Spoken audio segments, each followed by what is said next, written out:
What happens when you're a black man in a first-class seat holding a ticket you earned, and a woman demands you prove you belong there? What if the very flight attendant you turn to for help, the person meant to ensure your safety and comfort, sides with your accuser? Now imagine this while you're being publicly humiliated at 30,000 feet. Your life's work, a book you poured your soul into, explodes across the globe, rocketing to the #1 spot on the New York Times bestseller list. This isn't just a story of vindication. It's a story of brutal, real-time karma, and the fallout will leave you breathless. Dr. Julian Vance settled into seat 2A with a sigh that was equal parts exhaustion and exhilaration. The supple leather of the Global Atlantic Airways first-class pod enveloped him a cocoon of beige luxury that felt both deeply earned and slightly surreal. For 10 years, he had been a man living in the past, meticulously excavating the buried stories of the 1st Rhode Island Regiment, the first all-black battalion in the history of the U.S. military. His book, Echoes in the Dust, was the culmination of that decade, a sprawling academic yet deeply personal work of historical nonfiction. It was his soul pressed between 384 pages, and it was working. The pre-release buzz had been a low, steady thrum, but in the last 48 hours, it had become a roar. His publisher had sprung for the first-class ticket from JFK to London Heathrow for his international publicity tour, a gesture that felt like a coronation. Julian, a man whose typical attire was a well-worn tweed jacket and comfortable corduroys, had dressed for the occasion in a tailored navy blazer and dark jeans. At 42, his face was framed by short, neat locks threaded with the first hints of silver at the temples, and his eyes, usually warm and inquisitive, now held a deep-seated weariness. He was tired of airports, tired of the endless interviews, but a spark of pure, unadulterated joy flickered within him. He was on the precipice of everything he'd ever worked for. He stowed his leather messenger bag containing his laptop and a dog-eared copy of a research book into the overhead bin. As he turned, he saw her for the first time. She was standing in the aisle, a woman in her late 50s with a helmet of perfectly coiffed blonde hair that seemed impervious to the laws of physics. She was draped in a cream-colored cashmere travel set that probably cost more than his first car. Her face, a mask of smooth, Botoxed placidity, was marred by a slight disdainful frown as she looked at him, then at the seat number next to his 2C, then back at him. Julian offered a polite, closed-mouth smile and a nod, the universal sign for, "Excuse me while I get out of your way." He stepped back into his pod. The woman, however, didn't move. She just stood there, her eyes cataloging him from head to toe. It was a look he knew well. It wasn't one of simple curiosity. It was a look of appraisal, of calculation, of a computer running a program to determine if the input, a black man in a first-class cabin, matched the expected parameters. The program, it seemed, was returning an error. "Can I help you?" Julian asked, his voice even and calm. She finally spoke, her voice crisp and carrying the unmistakable accent of old money from the Upper East Side. "I think you might be in the wrong cabin." It wasn't a question.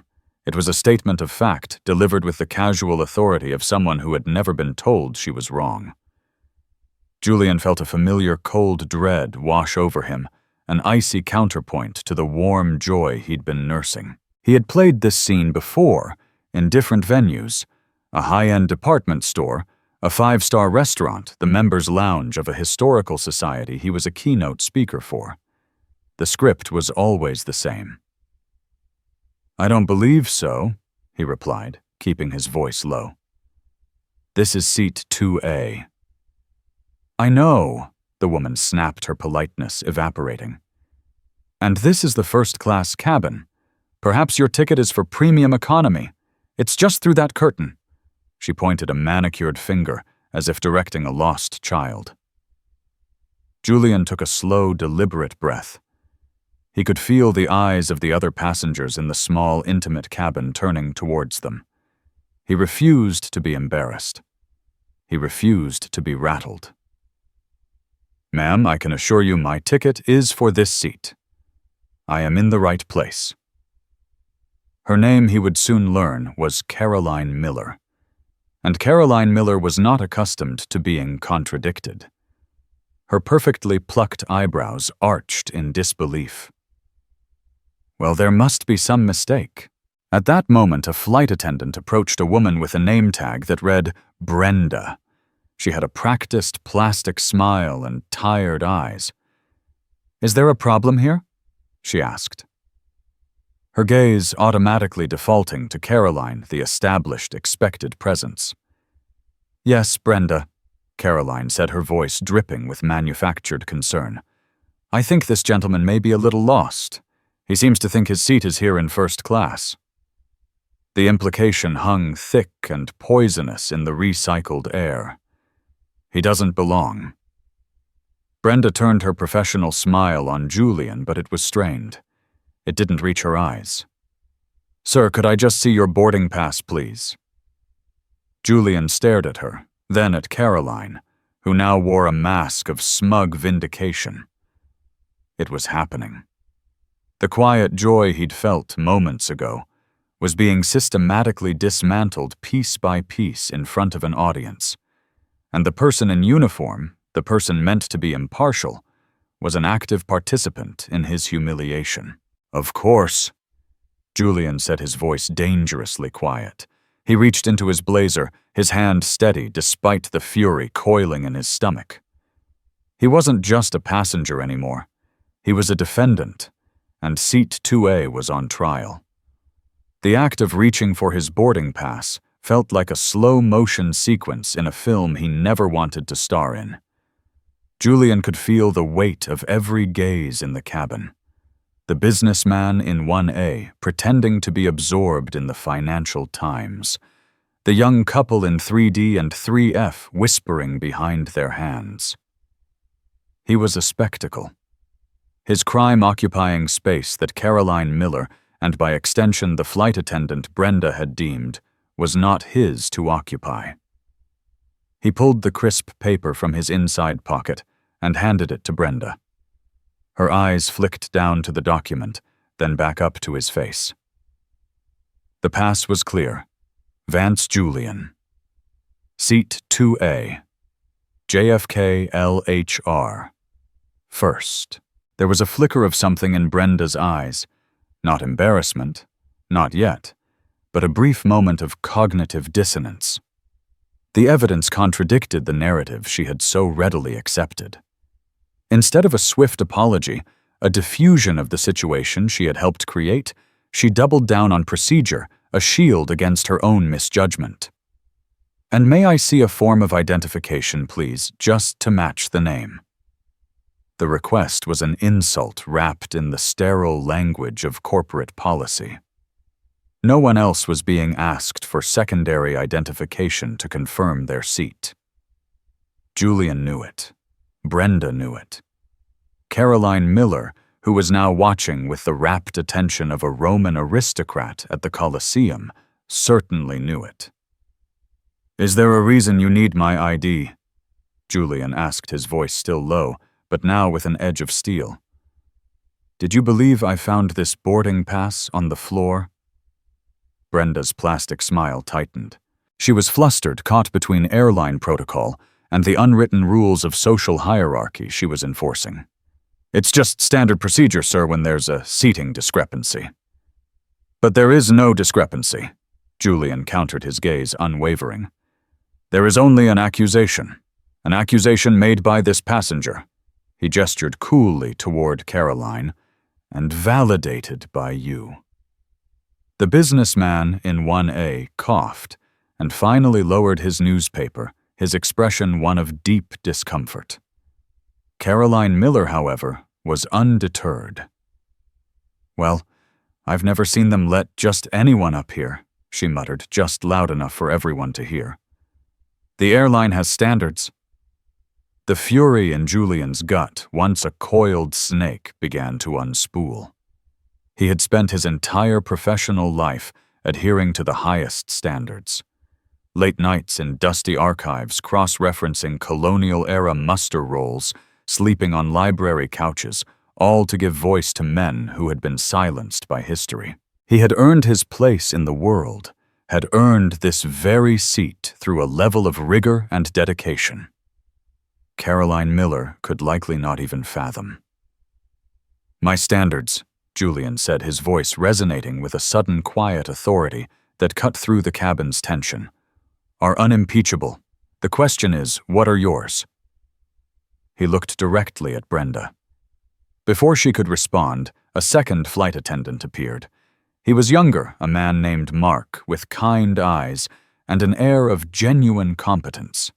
He took in the scene in an instant, the indignant passenger, the flustered colleague, and the calm, seated man who was clearly at the center of the storm. "Brenda, is everything okay?" Mark asked, his tone diplomatic. "This gentleman's seat is in question," Brenda said, holding up the boarding pass as if it were Exhibit A. Mark glanced at the pass, then at Julian's face. Recognition dawned. "Oh, Dr. Vance, it's an honor to have you on board. I just finished the advance copy of Echoes in the Dust. Absolutely stunning work." Silence. A thick, profound silence descended upon the first-class cabin. Caroline Miller's jaw, which had been set in a line of righteous indignation, went slack. Brenda's face paled, the blood draining from beneath her carefully applied foundation. The businessman in 1A was now staring openly, his newspaper completely forgotten. Mark, seemingly oblivious to the social bomb he had just detonated, continued cheerfully. "My father is a huge Revolutionary War buff. He'd be so jealous if he knew I was on your flight. Can I get you a pre-departure drink, champagne, perhaps? It's certainly a day for celebration for you." Julian finally allowed himself a small, tight smile. The tension in his shoulders eased by a fraction. "Champagne would be lovely, Mark. Thank you." Mark nodded and turned to go. Brenda was frozen, still holding Julian's boarding pass and ID, which he had silently produced, and she had taken without looking. She now looked down at the driver's license in her hand, Dr. Julian Vance. The honorific she had ignored was right there in bold print. She handed them back to him, her fingers trembling slightly. "My apologies, Dr. Vance," she mumbled the words, sounding like gravel in her mouth. "There was just a misunderstanding." "Was there?" Julian asked, his voice soft, but carrying the weight of the entire encounter. He didn't look at Caroline, who was now fumbling to get into her own seat, 2C, her face a blotchy, furious red. He just looked at Brenda, letting the question hang in the air, unanswered and unanswerable. The inquisition was over, but the consequences were just beginning to brew silently in the pressurized cabin, waiting for the right moment to erupt. As the 777 ascended through the clouds, leaving the grit of New York City behind, Julian Vance tried to reclaim the sense of triumph he'd felt upon arriving at the airport. He held the cool, fluted glass of champagne Mark had brought him, the tiny bubbles rising in a frantic, celebratory dance. But the taste was flat, the effervescence failing to lift his spirits. The encounter had left a bitter residue, a stain on what should have been a pristine moment. He stared out the window at the endless expanse of blue, but his mind was not on the view. It was replaying the scene, the casual cruelty of it, the wearying familiarity. It wasn't the first time he'd been asked to prove he belonged, and he knew it wouldn't be the last. His mind drifted back to his first major academic conference years ago in Boston. He was a young, nervous doctoral candidate presenting his initial research on the first Rhode Island. He'd entered the hotel's exclusive speaker's lounge to go over his notes, only to be stopped by an organizer who told him with a patronizing smile that the catering staff used a different entrance. He remembered the heat that had flooded his face, the stammered explanation, the condescending apology he'd received after showing his speaker's badge. He had gone on to deliver his paper to a rapt audience, but the memory of that initial dismissal had clung to him like tar. Then there was the time he'd tried to enter the rare books archive at a prestigious university library. He had the appointment, the letters of introduction, everything in order.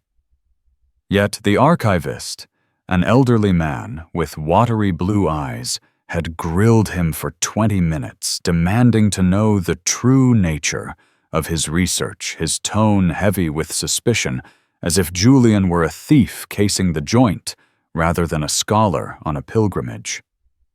Each incident was a small cut, a paper cut on the soul, insignificant on its own, perhaps, but they accumulated, leaving a network of fine, invisible scars.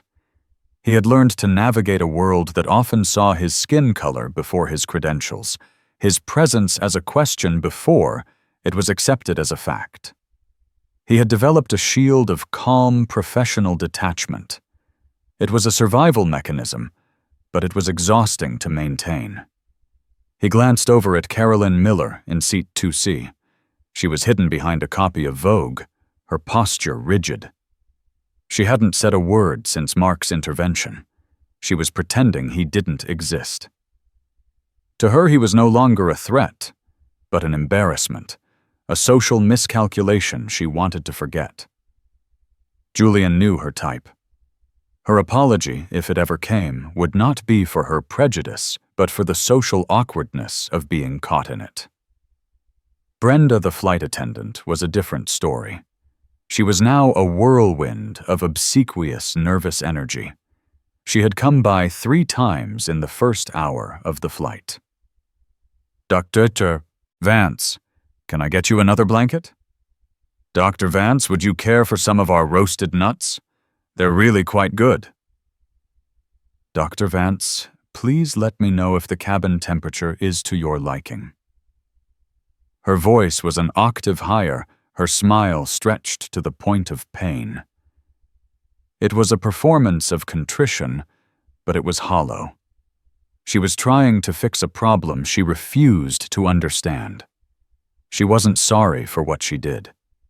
She was sorry she did it to him, a person of perceived importance. If he had been a plumber from Queens who had saved up for a once-in-a-lifetime ticket, would she feel this same frantic need for absolution? Julian knew the answer. No. The injustice wasn't in her action, but in the identity of her victim. It made her service feel like a lie. He politely declined her offers, his responses brief and courteous. He wanted nothing from her. Her fawning attention was in its own way as insulting as her initial suspicion. He decided to distract himself to salvage the flight. He paid for the expensive in-flight Wi-Fi, hoping to lose himself in emails and work. His publisher, Sarah Jenkins, at Penguin Random House, had been sending him a constant stream of updates. He opened his laptop, the glowing screen, a portal out of the suffocating intimacy of the cabin. He needed to connect with his world, the world that saw him, the world that was celebrating his work. He logged into his email. The inbox count was 312. His eyes widened. It had been less than 100 when he'd boarded. He scrolled through the messages, a blur of subject lines, shouting congratulations. Then he opened his social media, and his breath caught in his throat. The low thrum of buzz around his book was no longer a roar. It was a supernova. The Wi-Fi was sluggish, the connection struggling to keep pace with the real-world velocity of his life, but the picture was clear enough. His Twitter feed was a waterfall of notifications, scrolling too fast for him to read individual messages. His agent had texted him in all caps, "Julian, call me the second you can. Something is happening." His heart began to pound a frantic drum against his ribs. This was more than just good pre-order numbers. This was a phenomenon. He clicked on the trending topics for New York. Number 3 was a single name, Oprah Winfrey. Number 2 was the hashtag @EchoesInTheDust. Number 1 was his own name, Julian Vance. He felt a wave of dizziness. With trembling fingers, he clicked on Oprah's name. There it was. A post from 2 hours ago sent while he was in the air, blissfully unaware. It was a picture of her sitting in a comfortable armchair holding his book. The cover, a stark, powerful image of a black revolutionary soldier's silhouette against a parchment-toned background, was unmistakable. The caption read, "I have not been this moved, this educated, and this profoundly shattered by a work of history in my entire life." Julian Vance's Echoes in the Dust is more than a book. It's a resurrection of voices we tried to bury. It is vital, urgent, and a masterpiece of American storytelling. This is my new book club selection. Get it, read it, discuss it. Oprah. She had chosen his book. Julian leaned his head back against the seat, closing his eyes and taking a shaky breath. The Oprah effect was the holy grail for any author, a mythical force that could turn a respected academic work into a cultural touchstone overnight. For a decade, he had toiled in obscurity, driven by a deep academic passion. He had hoped for good reviews for a respectable showing on the nonfiction lists for a conversation to be started among historians. He had never in his wildest dreams imagined this. He scrolled through the feed. The post had been shared hundreds of thousands of times. Other celebrities had picked it up. LeBron James had tweeted, "History is our power. Props to Julian Vance for reminding us of the shoulders we stand on." Hashtag Echoes in the Dust. Ava DuVernay had written, "A stunning feat of research and narrative. A film is in these pages." Every major news outlet had articles up. The New York Times, The Washington Post, CNN, BBC News.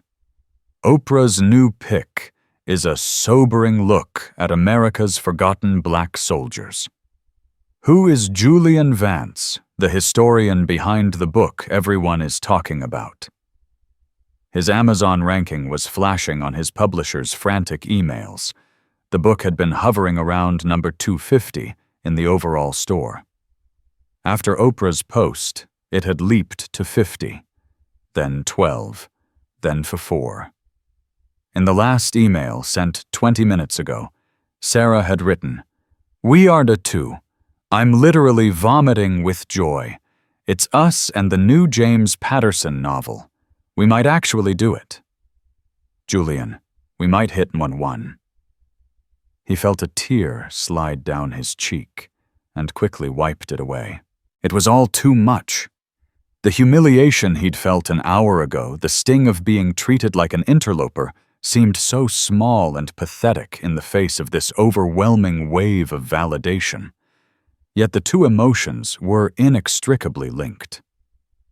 The world outside this metal tube was screaming his name with respect and admiration, while inside it he was just a man who had to prove he belonged in his own seat. The cosmic irony was so thick, he could taste it. He clicked on the sales chart link Sarah had sent, a real-time tracker. The page refreshed. James Patterson's brightly colored thriller cover was in the top spot. His own somber academic cover was right below it. The sales figures updated every minute. The gap was closing. He found himself holding his breath, watching the numbers tick upwards. This was insane. This was impossible. This was happening. He was so absorbed that he didn't notice Brenda hovering in the aisle until she spoke, her voice startlingly close. "Dr. Vance, is everything all right? You look a little emotional." Her tone was one of feigned professional concern. Julian looked up from his screen, his eyes still shining with unshed tears. The numbers on the screen blurred. He was caught between two realities, the glorious unfolding triumph on his laptop and the suffocating, awkward theater of the first-class cabin. He looked at Brenda, at her perfectly coiffed hair and her nervously clasped hands. He looked past her to where Caroline Miller was still pretending to read her magazine. And in that moment, he decided he was done playing their game. He was done being small and quiet to make them feel comfortable. He gave her a genuine, brilliant smile, the first one he'd felt all day. "Everything is wonderful, Brenda," he said, his voice clear and steady. "Better than wonderful, actually." He gestured to his screen. "My book. It looks like it's about to hit #1 on the New York Times bestseller list. In fact, it might just happen in the next few minutes." Brenda stared at him, then at the laptop screen, though she was too far away to read the text. Her mind clearly struggled to process the information. A bestseller. #1. This quiet, unassuming man she had profiled as out of place was in the world beyond this aircraft, a titan. "Oh," she said, the single syllable falling flat. "Oh, that's wonderful. Congratulations." The words were correct, but the tone was bewildered. It was the sound of a worldview cracking at the seams. Julian simply nodded, turning his attention back to the screen. He wasn't performing for her benefit anymore. This moment was his. He refreshed the page. The gap had closed. The numbers were neck and neck. He could almost hear the frantic clicking of 1,000,000 Buy Now buttons across the country, a digital army mobilized by a single Instagram post. His agent Sarah had started a group text with him and his editor. Sarah, OMFG. "It's so close. Refreshing every second." Editor David. "My heart can't take this. I've been in publishing for 30 years, and I've never seen a climb this fast." Sarah. "He's going to do it. From a plane. This is insane." Julian felt a strange sense of detachment, as if he were watching a movie about someone else. The boy who grew up in a small apartment in Newark, who fell in love with dusty books because they were portals to other worlds. The man who had his research grant applications rejected 3 times before finally getting a pittance of funding. The writer who received a dozen rejections for his manuscript before David saw its potential. All those years of struggle, of quiet faith in his work, were culminating in this silent digital horse race 35,000 feet above the Atlantic Ocean. He refreshed the page again, and there it was. The screen blinked the layout, shifting for a fraction of a second. When it resolved, his book Echoes in the Dust was sitting in the #1 spot. James Patterson was now 2. Bestseller in books. A sound escaped Julian's lips, a soft, choked gasp of air. The tears he'd been holding back now flowed freely, hot trails of disbelief and gratitude. He didn't bother to wipe them away. He just stared at the screen, at the tangible proof of a dream he had barely dared to articulate. He did it. They did it. The group text exploded. Sarah. "He did it. One. I'm screaming. The whole office is screaming, David Julian. My friend, soak this in. No one deserves it more. We're popping champagne here. You better be doing the same there." David's words snapped him back to the present. Champagne. Yes. This moment could not pass unmarked. It was too sacred. He pressed the call button. Brenda appeared almost instantly, her face a mask of anxious anticipation. "Yes, Dr. Vance." Julian looked up at her, his face streaked with tears, but his eyes shining with a profound, unshakable joy.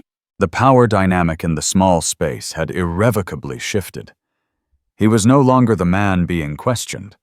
He was the man with news to share. "Brenda," he said, his voice thick with emotion but steady as a rock. "I would like to order a bottle of your best champagne.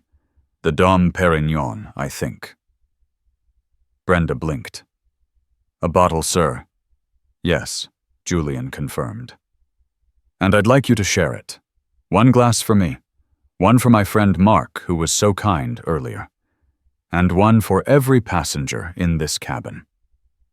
He paused, and his gaze drifted pointedly towards seat 2C, where the top of Vogue magazine was still visible, utterly immobile. "Everyone." This was not a request. It was a royal decree. It was magnanimous. It was a power move wrapped in the guise of generosity. He was forcing them all to be participants in his victory, whether they wanted to or not. Brenda was speechless. She simply nodded, her professionalism a thin veneer over her shock. "Of course, Dr. Vance. Right away." As she turned to retrieve the champagne, the businessman in 1A, a gentleman named Robert Harrington, finally spoke up, his voice booming with genuine enthusiasm. "Did I just hear that right? Did your book hit #1? Son, that's absolutely fantastic. What's the book?" Julian smiled, the joy finally bubbling up and overflowing. "It's called Echoes in the Dust." Suddenly, the young woman from the couple in row 3 leaned forward, her eyes wide. "Wait. Echoes in the Dust. Oprah's new book club pick. Oh my God, you're Julian Vance. I just bought your book on my phone an hour ago. This is incredible." Her partner pulled out his own phone, his fingers flying. "Honey, he's not just #1 on Amazon. He's trending worldwide. It's everywhere." The cabin, once a space of tense silence, was now buzzing with excitement. The secret was out. Julian Vance wasn't just a passenger in seat 2A. He was the most talked-about author on the planet, and everyone, including a horrified Caroline Miller and a shell-shocked Brenda, was now a witness to his ascent. The uncorking of the Dom Perignon sounded like a gunshot in the rarefied air of the first-class cabin. Brenda, her hands surprisingly steady, poured the pale gold liquid into a row of delicate flutes. Mark had joined her, his face alight with a genuine infectious grin. "I can't believe this, Dr. Vance," Mark said, handing Julian the first glass. "Talk about a book launch. This is one for the ages." "Thank you, Mark," Julian said, his voice warm with gratitude. "And thank you for your kindness earlier. It meant more than you know." Mark's smile faltered for a second as he remembered the ugly confrontation. He shot a quick, unreadable glance at Brenda before his professional mask slipped back into place. "It's our pleasure to have you." As they distributed the champagne to the other passengers, the atmosphere transformed. The cabin became an impromptu, high-altitude cocktail party. Robert Harrington from 1A, who turned out to be a retired CEO, insisted on a toast. "To Dr. Julian Vance," he proclaimed, his voice filling the space, "for his incredible achievement and for reminding us that great stories demand to be heard. Cheers." A chorus of cheers echoed around the cabin. Passengers leaned into the aisle to clink glasses with Julian, offering heartfelt congratulations. They asked about his research about the 1st Rhode Island Regiment, about what it felt like to have Oprah Winfrey champion his work. Julian, buoyed by the champagne and the genuine goodwill, found himself holding court, his natural passion for his subject shining through. He was no longer the suspect in 2A. He was the guest of honor. Throughout it all, two people remained conspicuously silent. Brenda moved through the cabin with a mechanical efficiency, her face set in a tight, professional smile that was painful to look at. Her earlier attempts at fawning service had been replaced by a quiet, terrified deference. She refilled glasses, offered canapés, and avoided Julian's gaze at all costs. She was a ghost at the celebration, a living embodiment of a terrible mistake. She knew with the chilling certainty of an employee who has catastrophically misread a situation that this flight would be the subject of a lengthy report. Her career was flashing before her eyes. And then there was Carolyn Miller. She had finally lowered her magazine. She accepted the glass of champagne Brenda offered her hand trembling slightly. She held it in her lap, but she did not drink. She could not meet anyone's eye. She was trapped a prisoner in her luxurious leather seat. Every word of praise for Julian was a fresh indictment of her prejudice. Every cheer was a new wave of humiliation washing over her. The man she had tried to eject, the man she had deemed unworthy, was being celebrated as a cultural icon, and she had made herself the villain in the opening act of his triumph. The news continued to spread. The captain, having been informed by the crew of their celebrity passenger's achievement, came on the intercom. "Folks, this is Captain Davies speaking. We don't normally do this, but we've just received some rather extraordinary news here in the cockpit. We'd like to extend a special congratulations to one of our first-class passengers, Dr. Julian Vance, whose book Echoes in the Dust has just become the #1 bestseller in the United States. On behalf of the entire crew of Global Atlantic Flight 104, we wish you continued success." The announcement, broadcast throughout the entire plane, was the final mortifying nail in Caroline Miller's coffin. A smattering of applause could be heard from the business and economy cabins. She shrank even further into her seat, her face burning with a shame so profound it was almost visible. She looked small, stripped of the haughty confidence she had worn like a suit of armor. Julian felt a flicker of something that wasn't quite pity, but a sort of weary sadness. Her worldview was so narrow, so brittle, that it had shattered on contact with a reality she couldn't comprehend. Her cruelty came from a place of ignorance and entitlement, and now she was reaping the immediate, agonizing social consequences. He thought this was the extent of her punishment. Public humiliation, a story she would never live down among her social circle. He thought the karma had been delivered, swift and complete. He was wrong. The universe, it turned out, was not even close to being finished with Caroline Miller or Brenda, because while the celebration was happening in the insulated bubble of first class, another story was going viral. And this story wasn't about a book. It was about an injustice, and it had a witness. In seat 14B, nestled in the premium economy cabin, just behind the first-class curtain, sat Amelia Jensen. Amelia was a freelance journalist who specialized in long-form cultural essays for online magazines like The Atlantic and Slate. She was sharp observant and chronically online. She had been on her way to the restroom earlier when she'd walked past the unfolding drama in the first-class cabin. She hadn't heard every word, but she'd seen the tableau with a journalist's eye, the composed black man, the imperious blonde woman, the deferential flight attendant asking for his boarding pass. She had recognized the scene for exactly what it was. A frequent flyer and a keen observer of human behavior, she knew that demanding to see a boarding pass after a passenger was already seated in first class was not standard procedure. It was an act of interrogation.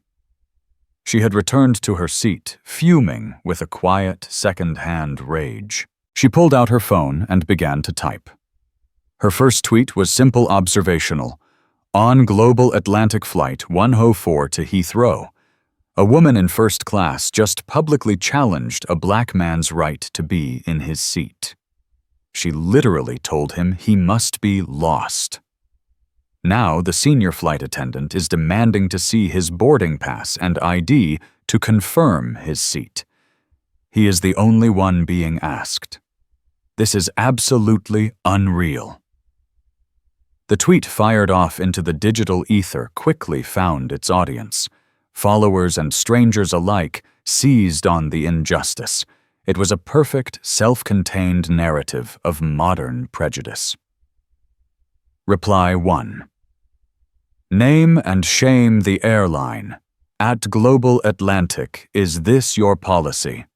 Reply 2. Flying while black. The 2025 edition. Some things never change. Reply 3. I hope he owns the plane by the time they land. Amelia, sensing a real story, kept watching.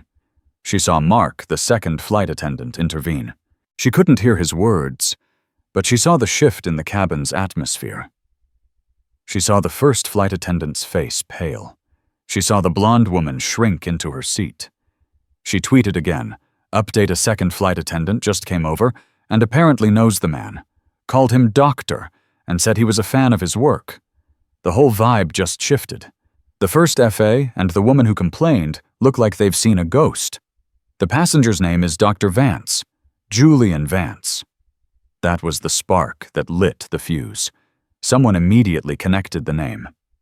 Julian Vance, as in the author of Echoes in the Dust.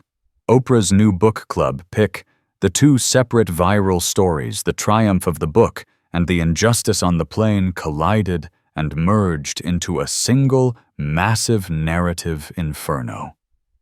Flying. While black began to trend alongside Julian Vance, Amelia's notifications exploded. News editors were sliding into her DMs.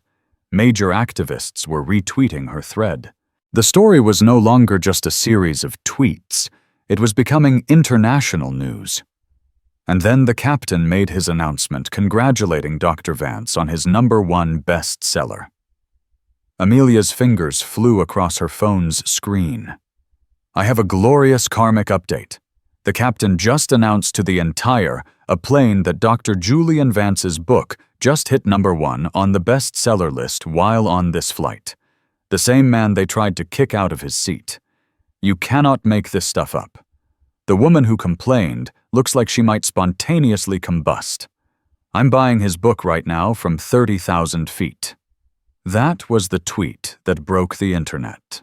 It was retweeted by a U.S. senator, a famous actor, and 3 Pulitzer Prize-winning journalists within 10 minutes. The story was irresistible.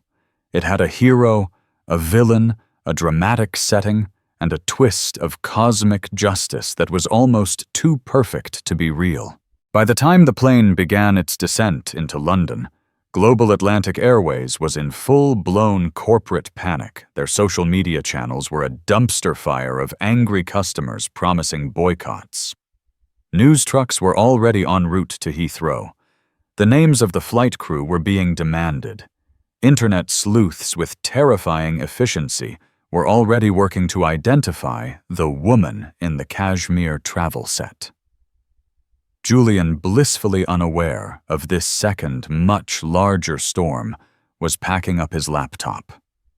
He had enjoyed the rest of the flight, fielding questions and accepting congratulations. He felt vindicated. He assumed the incident was over a sour appetizer to a magnificent feast. But Amelia Jensen's tweets had ensured that the karma for Caroline Miller and Brenda would not be limited to a few hours of social awkwardness. Their judgment wasn't going to be rendered in the court of cabin opinion. It was going to be rendered by the entire world. And the verdict was already in. The descent into London was unlike any Julian had ever experienced. The usual cheerful chatter as a long-haul flight nears its end was absent.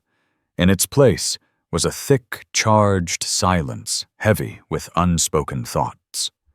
The residents of the first-class cabin who had boarded as strangers were now bound together as witnesses. They stole furtive glances at Julian, then at the still statuesque form of Caroline Miller, and then at Brenda, who moved through the cabin, performing her final duties with the robotic, wide-eyed look of someone in profound shock. Every clink of a glass, every snap of a seatbelt seemed unnaturally loud in the tense atmosphere. It was the quiet of a courtroom awaiting a verdict.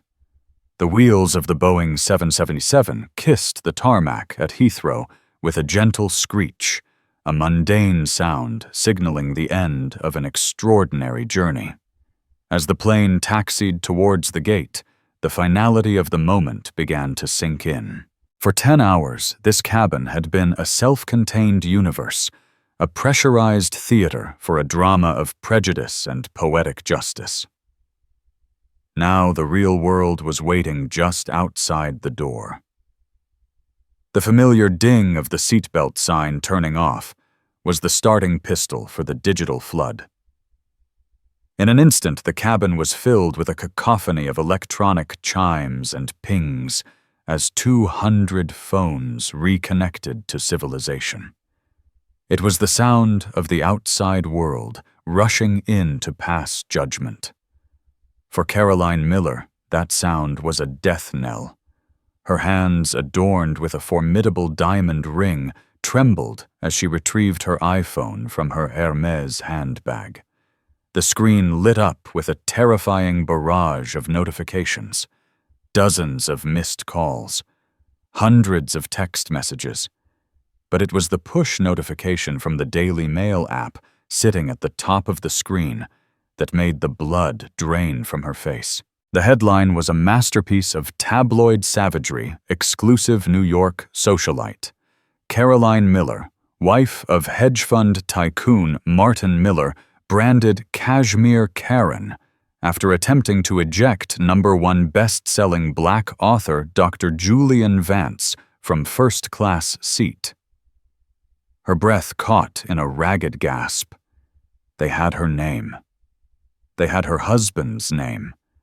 They had a picture of her. Her private, insulated world of charity galas and Hamptons weekends had been violently breached. She tapped the link with a numb finger. There it was, Amelia Jensen's entire detailed tweet thread, screenshots of her social media profiles, which were being flooded with thousands of hateful comments. A hastily written paragraph noting that her husband's firm, Miller Capital, was not available for comment. A small, strangled whimper escaped her lips. This wasn't just embarrassing. This was ruin. Julian's phone was also alight, but with a different kind of storm.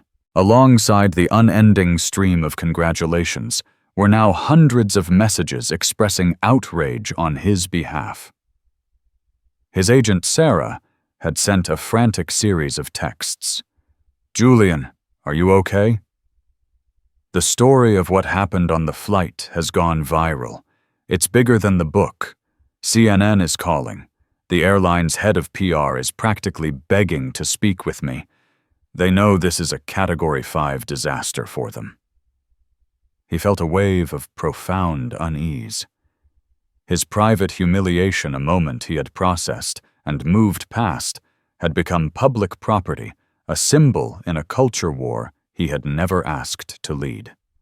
His triumph was now inextricably linked with his degradation. Before he could fully process this complex new reality, the head purser's voice, strained and thin, crackled over the intercom, commanding everyone to remain seated. The jet bridge connected to the aircraft with a solid, definitive thud. The cabin door opened, but instead of the usual flow of departing passengers, 2 men in dark, severe suits stepped aboard, their faces set like stone. The lead man, Simon Headley, the airline's vice president of European operations, had beads of sweat on his brow despite the cool cabin air. His eyes, scanning the cabin, found Julian immediately. He strode down the aisle, his polished shoes making no sound on the plush carpet, a man on a mission of desperate damage control. Dr. Vance, he began, his voice a low, urgent baritone, yet pitched just loud enough for the entire cabin and the dozen phones now openly recording to hear. I am Simon Headley. On behalf of the entire global Atlantic corporate family from our CEO down, I must offer our most profound, sincere, and unreserved apology for the disgraceful treatment you were subjected to on this flight. It is unacceptable. It is inexcusable. And it represents a catastrophic failure of our duty of care to you. The apology was so swift, so total, that Julian was momentarily speechless. We have already launched a full and immediate investigation. Headley continued, his voice resonating with practiced corporate contrition. The staff member whose actions caused you this distress. He paused, and his eyes flicked for a split second toward the galley. Flight attendant Brenda Kowalski has been suspended from all duties effective immediately pending the outcome of that investigation. I can assure you we will be taking the strongest possible disciplinary action. From the galley, a raw, broken sob was heard. Brenda emerged, her professional mask completely gone, her face blotchy and streaked with tears. She looked at Julian, her mouth opening as if to speak, but no words came out, only a choked sound of utter despair, before she turned and fled back into the galley. Headley's gaze, cold as ice, then shifted to seat 2C. Furthermore, he declared, his voice hardening into a blade, we are a private company with a duty to ensure the safety and dignity of all our passengers. The passenger in seat 2C, Ms. Caroline Miller, who instigated this appalling confrontation, will have her executive platinum status and all associated privileges revoked. Effective immediately, she is permanently banned from flying with Global Atlantic Airways and any of our partner airlines for life. A collective gasp swept through the cabin. This was not a slap on the wrist. This was an excommunication. Caroline Miller visibly flinched, as if she had been physically struck. She stared blankly ahead, seeing nothing but the smoldering ruins of her reputation. A fresh ping from her phone displayed a new alert: Miller Capital stock dips in pre-market trading amid social media controversy. The karma was no longer just social. It was financial, systemic, and utterly devastating. Headley turned his focus back to Julian, his expression softening into one of desperate supplication. Dr. Vance's words are not enough. The company would like to offer you 200,000 frequent flyer miles, a full and immediate refund for this flight, and we wish to make a donation of $100,000 in your name to a literary or educational charity of your choosing. Please allow us to make some small amends. Julian looked at the panicked executive. He saw the offer for what it was: a desperate checkbook solution to a deeply human problem. Hush money. And in that moment he understood the immense power he now held. He could take the money, or he could ask for something more. He thought of all the times he had been made to feel small, all the other people who had endured similar humiliations, without a global audience to witness it. He took a slow breath, and when he spoke, his voice was filled with a quiet, unshakable authority. Mr. Headley, I appreciate the gesture. Please donate the money to First Book, a charity that provides new books to children in need. They can use it more than I can. He paused, letting the weight of his next words settle. As for the rest, I don't want your miles or your money. What I want is your commitment. A commitment from Global Atlantic to create the Dr. Julian Vance Initiative for Inclusivity in Air Travel. I want you to implement mandatory, rigorous, and ongoing implicit bias and de-escalation training for every single one of your employees, from the gate agents to the pilots to the flight attendants to the executives in your boardroom. I want this moment to be more than a news cycle. I want it to be the start of a permanent change. Simon Headley stared at him, momentarily stunned by the audacity and brilliance of the demand. Julian hadn't just accepted an apology. He had leveraged his moral authority to demand systemic reform. It was a checkmate. "Yes," Headley breathed, nodding vigorously. "Of course, Dr. Vance, consider it done. We will start tomorrow." Julian gave a slight nod. He stood up, gathered his messenger bag, and prepared to leave. As he walked down the aisle, the other passengers were silent, their faces a mixture of awe, respect, and shame. Robert Harrington met his eye and nodded deeply, a sign of profound respect. The young couple who had been the first to recognize him began to applaud softly, a gesture that was soon picked up by others in the cabin. He was the first passenger off the plane. At the end of the jet bridge, his UK publicist, a bright young woman named Chloe, was waiting. The look on her face was one of sheer, terrified reverence. "Julian," she said, her voice trembling slightly, "you have absolutely no idea what is waiting for you out there." He stepped out into the main terminal. The roar hit him like a physical force, a blinding sea of flashing cameras, a forest of microphones, a cacophony of shouted questions. But through the chaos, Julian Vance did not flinch. He walked with his head held high, his expression calm and resolute. The incident on the plane had been an attempt to make him feel small, to question his place in the world.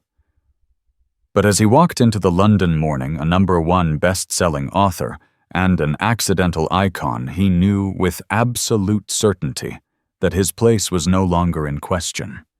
He had not just landed in a new city, he had arrived on the world stage, and he was ready to tell his story. That single flight from New York to London became a legend. Dr. Julian Vance's Echoes in the Dust remained on the bestseller list for 54 weeks, becoming a cornerstone of modern historical literature. He used his newfound platform to advocate for education and racial justice, his voice amplified by the story everyone now knew. For Brenda, her career with the airline was over a stark lesson in the consequences of prejudice disguised as procedure.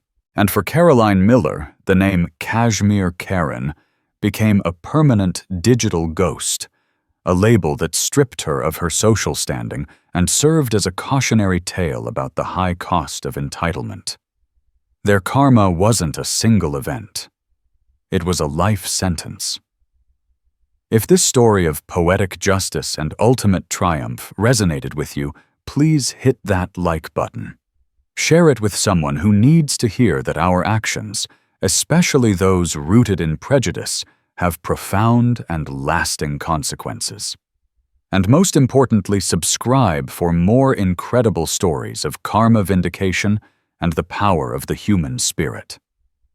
Let us know in the comments what's the most satisfying moment of real-life karma you've ever witnessed.